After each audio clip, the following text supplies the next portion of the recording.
Dia punya banyak loh koleksi umbi-umbian bergizi yang bisa dikonsumsi. Rangkumannya dalam episode nutrisi terpendam hari ini. Si Unyil, yuk kita kemon. Umbi yang satu ini akrab banget nih sama orang Indonesia.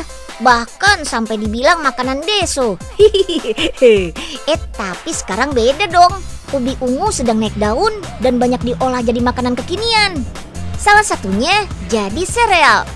Sereal ubi ungu ini berpadu dengan beras merah dan bahan-bahan organik lainnya, sehingga bisa memberikan energi sehat yang rendah kalori. Mantap! Langsung saja yuk kita intip proses produksinya di daerah Pluit, Jakarta Utara. Yuk kita kemon. Kita siapkan bahan-bahannya dulu nih. Ada tepung ubi ungu, tepung beras merah, coklat bubuk, gula, dan baking powder. Lanjut kita ke proses mixing. Masukkan tepung beras merah, lalu tepung ubi, coklat bubuk, gula, dan baking powder. Satu persatu ya. Tuang air sambil diaduk hingga rata. Setelah adonan tercampur rata, kita masukkan ke dalam chiller. Adonan didiamkan selama kurang lebih semalaman. Tujuannya agar teksturnya jadi lebih kental. Kemudian proses piping. Adonan yang sudah kental kita masukkan ke dalam piping bag. Nah, dicetak satu-satu deh tiap kepingan serealnya. Wih, telaten banget ya bikinnya. Lalu kita panggang deh adonan ube koko ini.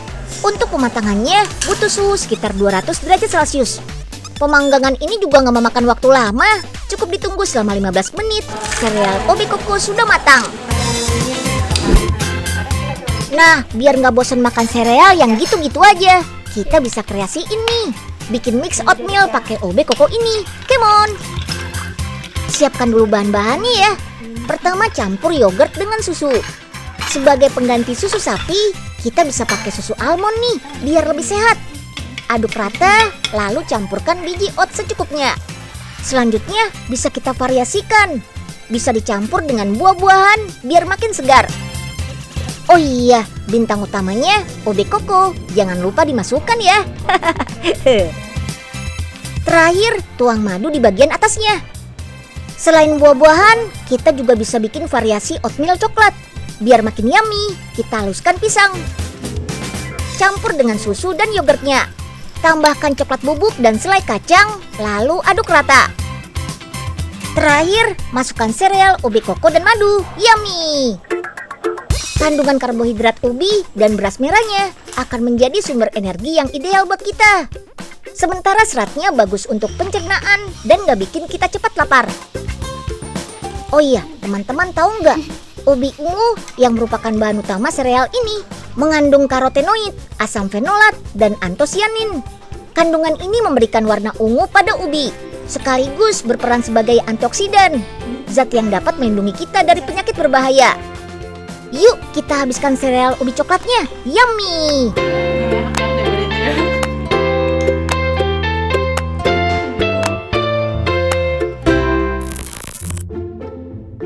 Wah, asik. Ada sereal nih. Kayaknya enak deh. Oh iya, serealnya ini dari ubi loh Nyil. Udah ada inovasinya juga nih. Bikin punya kekuatan super. Wah, Embul pengen punya kekuatan super ah. Cobain ah. Tunggu dulu Mbul. Profesor juga lupa kekuatannya apa ya. Waduh, Prof. Tapi nggak ada yang berubah nih. Makan lagi ah.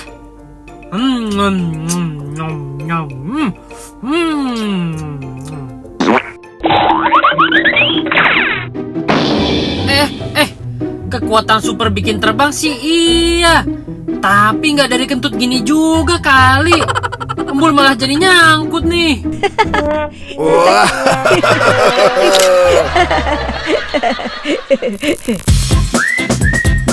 Kalau teman-teman mengikuti tren makanan yang lagi viral, pasti tahu dong sama roti yang satu ini.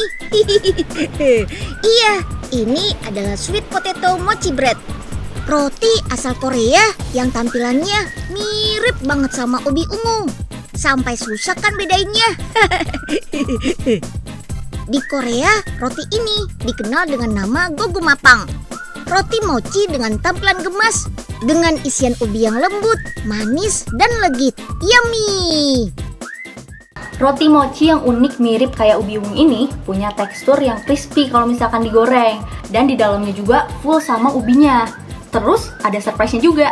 Ada mochi yang meleleh. Ibaratnya sih kayak mozzarella tapi ini versi manisnya.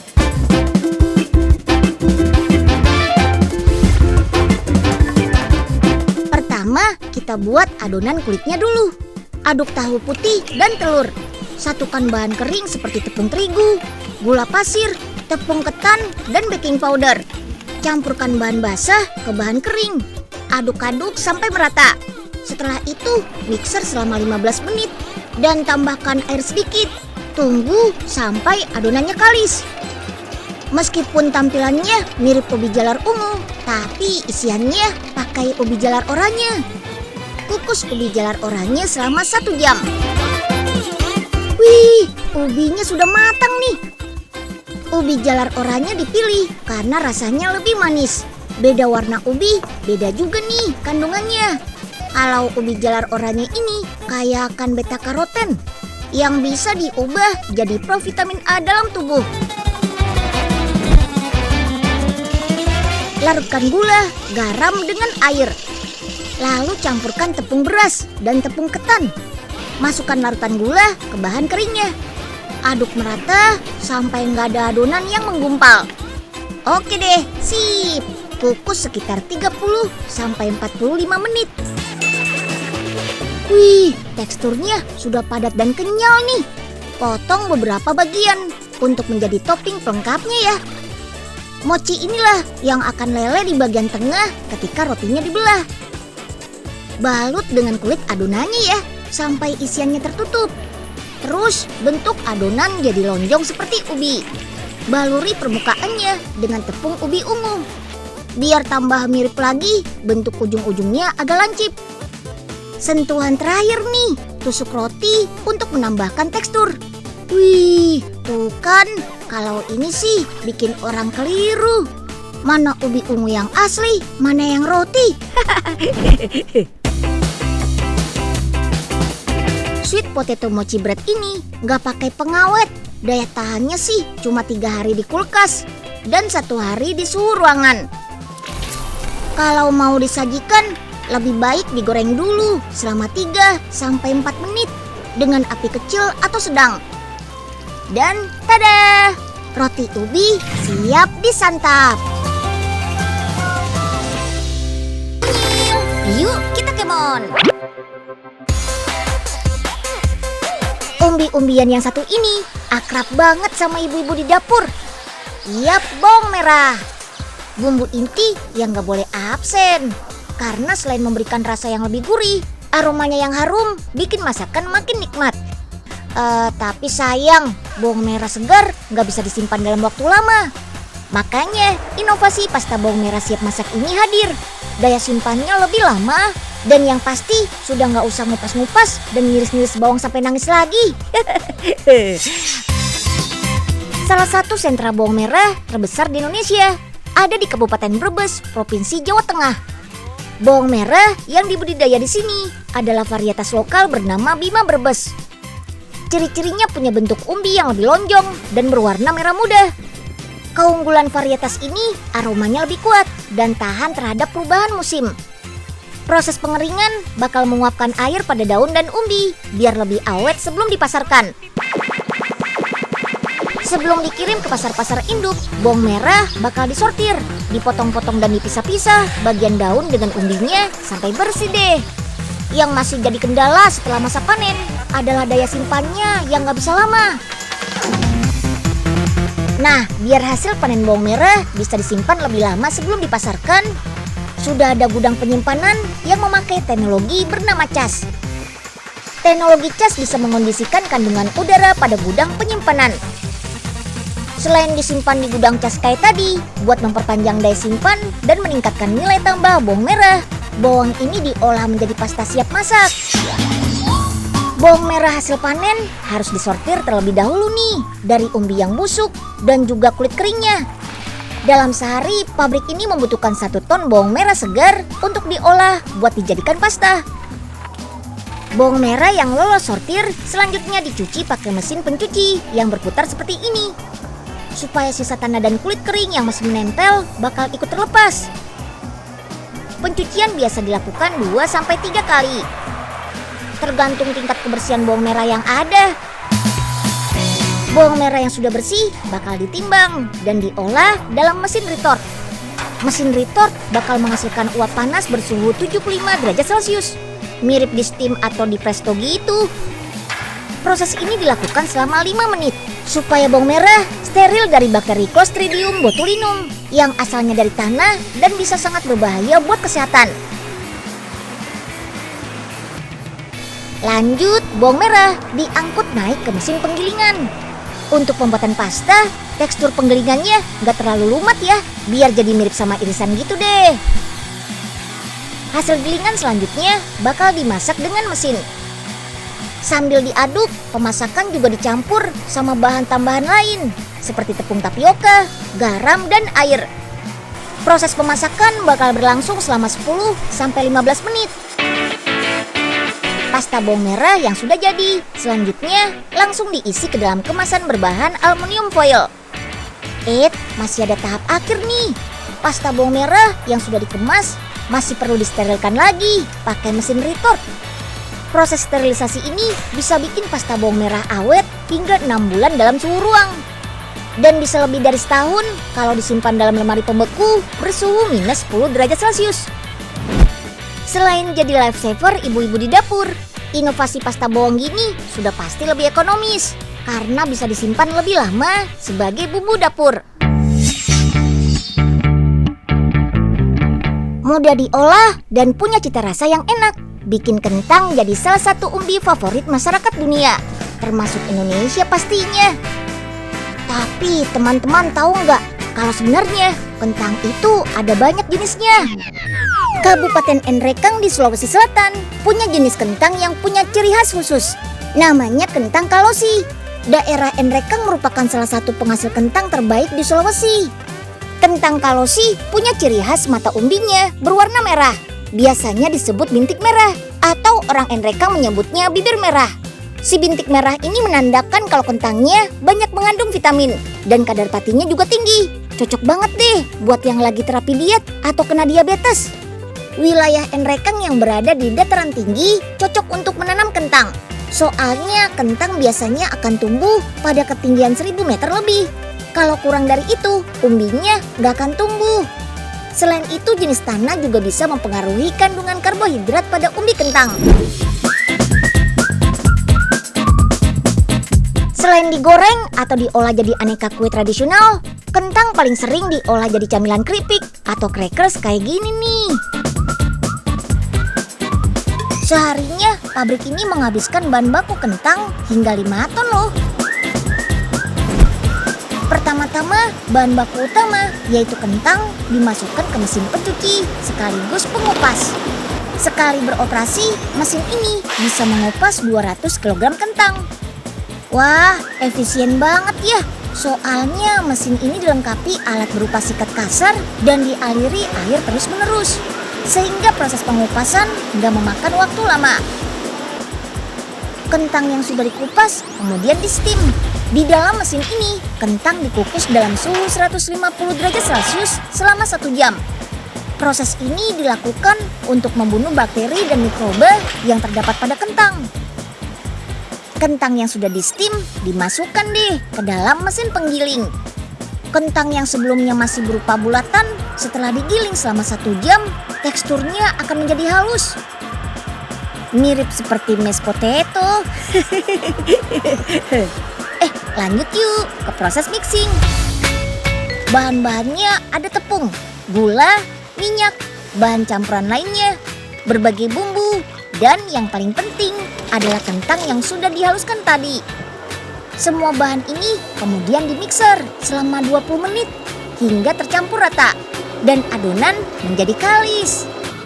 Setelah mixing, adonan dituang ke mesin ini nih. Secara otomatis, adonan dipotong-potong agar lebih mudah diolah. Lalu digiling deh berbentuk lembaran panjang. Adonan melewati proses penggilingan secara bertahap.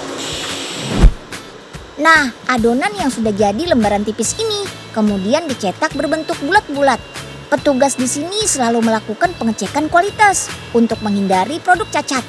Jadi kalau ada yang bulatnya nggak sempurna akan langsung di-reject.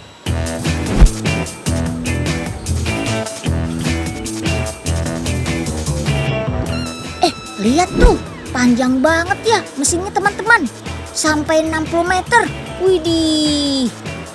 Proses memanggangnya gak lama kok. Cuma butuh sekitar 6 menit pada suhu 100 sampai 150 derajat. Proses ini nih yang bikin crackers kentang yang satu ini jauh lebih rendah kalori. Lanjut ditaburi bumbu. Oh iya, selain rasa original, potato crackers ini punya varian rasa kimchi, rendang, barbecue, dan bulgogi. Aduh, bikin ngiler ya. Ternyata kentang punya banyak kelebihan jika dibandingkan dengan nasi putih. Kandungan kalsiumnya saja 5 kali lebih banyak. Belum lagi kandungan serat dan fosfor yang juga lebih tinggi. Wih, mantap juga si kentang. Cuma kalau sudah dalam bentuk olahan snack gini, jangan dikonsumsi berlebihan ya. Nanti keburu kenyang. Wih, keren banget meriam kentangnya, Pak. Iya dong, persiapan kalau diserang negara lain. Kita kan punya kebun kentang luas banget tuh. Unya nyobain ya? Iya Den, masukin kentangnya deh. Siap Pak Oga. Nah, sini nih, tutup kupingnya. 1, 2, tembak! Wah, keren. Lagi Pak, lagi. Masukin lagi Den. Yuk, 1, 2, tembak! Yeay, mantap. Waduh, kenapa Ipe? Oh, ini nih yang mainan kentang. Lihat nih muka Aye, sampai kayak Miss Potato begini. Aduh, maaf ya Pok, kami nggak lihat. Maaf Pok. Iya Mpok. Yuk kita kemon. Ini bukan sedang bikin donat ya, tapi kue lapis berbahan tepung talas khas Bogor. Adonannya dibuat dari telur, susu, minyak, gula, butter, dan pastinya tepung talas yang sudah dicampur dengan tepung terigu. Oke deh, sekarang kita campur bahan-bahannya ya. Karena kue lapis ini memiliki 2 warna, kita harus membuat 2 adonan nih. Adonan berwarna ungu dan adonan berwarna kuning. Proses selanjutnya menuju ke mesin depositori. Adonan yang sudah melewati proses mixing dituang ke dalam mesin depositori. Mesin inilah yang nanti akan mengeluarkan adonan ke dalam cetakan agar sesuai dengan takaran. Mesin ini dibagi menjadi 3 bagian, masing-masing berisi adonan berwarna ungu, kuning, dan filling atau isiannya. Nah, di sini nih uniknya, cetakan yang digunakan berbentuk mirip dengan donat. Cetakannya harus disemprot dengan minyak dulu ya, supaya nggak lengket. Setelah mesin depositori terisi, cetakan dimasukkan ke dalam mesin ini. Secara otomatis, mesin akan mengisi adonan ke dalam cetakan. Pertama, cetakan akan diisi adonan ungu, lalu diisi filling. Terakhir baru deh adonan yang berwarna kuning. Adonan yang sudah dicetak selanjutnya dimasukkan ke dalam mesin ini untuk dikukus dengan uap air yang dialirkan melalui pipa boiler. Proses ini memakan waktu sekitar 10 menit dengan suhu 100 derajat Celcius. Nah, sudah matang nih. Setelah dikeluarkan dari cetakan, kue lapis berbentuk bundar ini tinggal diangin-anginkan untuk menurunkan suhunya sebelum lanjut ke proses pengemasan. Proses pendinginan kayak gini juga membuat kue nggak cepat basi loh. Karena menggunakan talas Bogor yang teksturnya menyerupai ketan, kue lapis ini pun terasa lembut. Selain itu, lapis bundar dari talas ini juga termasuk camilan yang bergizi nih. Talas sebagai makanan yang tinggi serat dan mengandung antioksidan serta vitamin-vitamin mampu menjaga fungsi organ tubuh. Tingginya serat yang terkandung dalam talas membuat kita tidak mudah merasa lapar. Apalagi kalau talasnya sebesar ini nih. Wih. Ini namanya talas beneng, asli dari Pandeglang. Talas jumbo ini beratnya mencapai 20 kg. bahkan bisa terus bertumbuh hingga mencapai bobot 80 kg. Itu dia info terakhir soal koleksi umbi-umbian bergizi dari Indonesia. Aslinya sih ada banyak banget. Waktunya nggak cukup kalau dibahas semua. Sekarang aja Unyil harus pamit biar gantian sama si Bolang buat menemani teman-teman di rumah. See you tomorrow.